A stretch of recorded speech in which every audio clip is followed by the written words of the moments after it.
In a remarkable demonstration of endurance, passion for literature, and commitment to education, a group of 5 Nigerians completed an 18-day reading marathon totaling 431 hours and 31 minutes in Lagos, attempting to set a Guinness World Record for the longest reading aloud session. The reading began on August 12th and ended on August 30th, 2025, with participants taking turns to read continuously from a selection of 79 books authored by Nigerian writers. This event was organized by the nonprofit Niger Read Fest, aiming to promote literacy in Africa's most populous state. The effort was grueling. The team, comprising 3 men and 2 women, faced extreme physical and mental challenges, especially while reading through the night with limited rest. Precious Okachi, a participant, emphasized that the drive was to encourage inclusive education, highlighting the lack of widespread access to books for many Nigerians. Reading works ranged from literature to self-help titles, often covering themes critical to Nigeria's socio-economic issues such as migration and financial literacy. Their mission was not only to break the record, but to spotlight Nigerian literature and inspire reading amongst Nigerians, especially young and old, nationwide. Nigeria faces severe educational challenges with over 210 million people. It suffers from one of the highest numbers of out-of-school children globally, more than 10 million, and a literacy rate of only 63% as of 2021. Advocates argue this rate has seen little improvement, partly due to inadequate investment in the education sector and insufficient infrastructure also. The reading marathon purposely sought to address these gaps by raising awareness and motivating interest in reading and learning. Participants like Stephen Oyelami noted personal struggles in accessing books during their educational journey despite the richness of Nigerian literature. This marathon is a powerful symbol of Nigeria's potential to elevate literacy and education when combined with community efforts and dedication. It represents a call to action for increased support and policies to improve the quality and accessibility of education nationwide. Now, this is a great feat, Mr. Due Process, in the light of the disadvantaged country in terms of education or access to quality education. This brings another breath of fresh air. What do you think?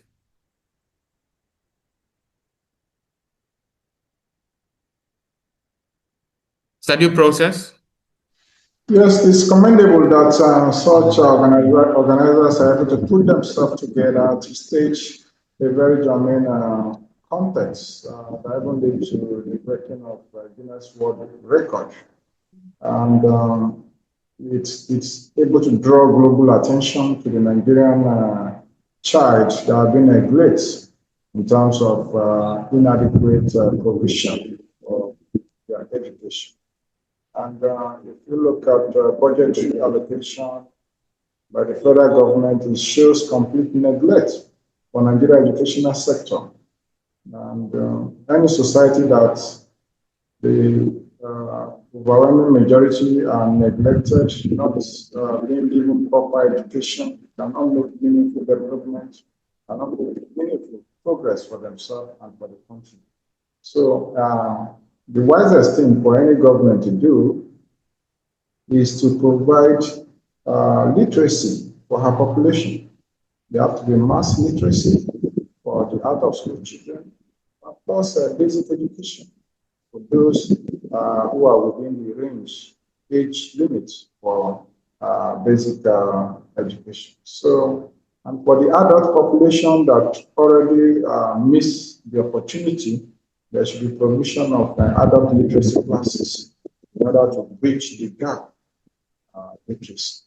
So the competition is a welcome development, and I encourage the organizers to put up more of this type of events across the geopolitical parts of the country, so that to carry to continue to raise the awareness and encourage profound legislation to increase the budgetary allocation for the federal government. And the UNICEF have 26% required for education budget. But as we have it today, it's not encouraging a situation whereby uh, several unwarranted uh, items attracts more government spending than critical sectors like education and healthcare.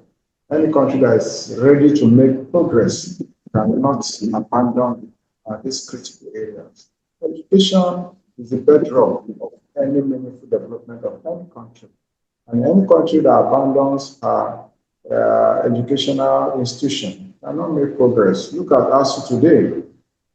Also are planning to embark on strike as a result of poor remuneration, poor pension allowance. They can't afford to retire into poverty. Professors that were previously being underpaid to range of 450,000, 500,000, 600,000, and now are retiring into receiving 150,000 for pension. The country is not designed to work for the educated elites. It's very painful. So I encourage the federal government to take a deep look on ourselves in the mirror and redesign the framework. The famous mind of those who are putting the budgets together need to be reconsidered.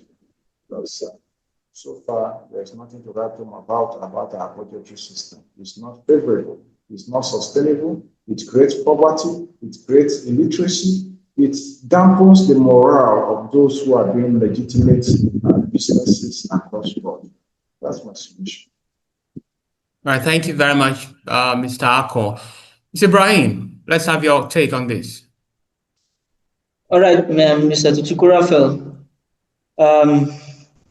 You know, the educational sector is supposed to be the most important sector in the country. I think if there are sectors that are supposed to even come close, is health and security, definitely. But the Nigerian government have been neglecting that educational sector for far too long. And it's high time that Nigeria focus on its education.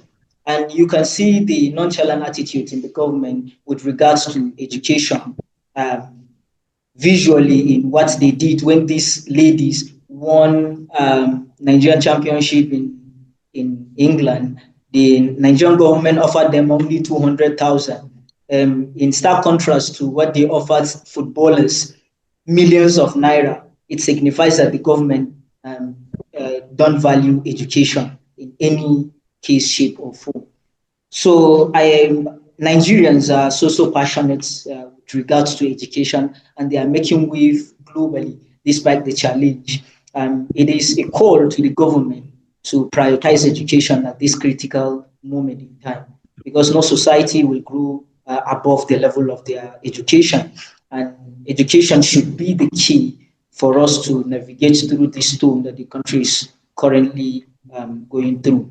And shout outs to all Nigerians who are making, waving the flag of the nation and making us proud. And Nigerian government should do better in education. They should invest more in our education by improving the infrastructure and the quality of our teachers and lecturers, and also improving their own salary. And that's my contribution, Mr. Yes, the Nigerians who have achieved this remarkable feat, it is just amazing. They have shown great strength and love for Nigeria, for books. Yes, this event shines a light on Nigeria's low literacy rate, which is, like I said before, 65% today.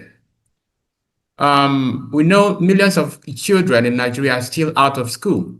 So this feat achieved shows how much work is needed to improve education. It calls on leaders to invest more in schools and make books accessible to all. It also encourages reading culture, which is one of the four language skills we are taught in our schools in those days. In other language skills, we have listening, speaking, and writing. So reading beyond the competition that we have seen offers many valuable benefits. It broadens knowledge by exposing readers to diverse topics and ideas outside textbooks. It improves vocabulary, language skills, and communication ability. It sharpens critical thinking and problem-solving skills by encouraging analysis and education. Now, reading also helps develop empathy by immersing readers in different experiences. Additionally, it stimulates creativity, personal growth, and lifelong learning habits. Overall, it builds a stronger, more well-rounded, and insightful thinker ready to face real-world challenges. So, Nigerians have got talents and potentials. The ball is, however, in the court of our leaders to harness these skills by creating the enabling environment. That is all we have for you today, viewers, on this morning TV show from DDM TV. I'm Toich Raphael. I thank you, Mr. Ibrahim and Mr. Christian Ako, convener, Due Process Integrity Vanguard. Viewers, see you tomorrow for the last edition of this week's DDM Morning Show. From me, Toich Raphael. Bye-bye.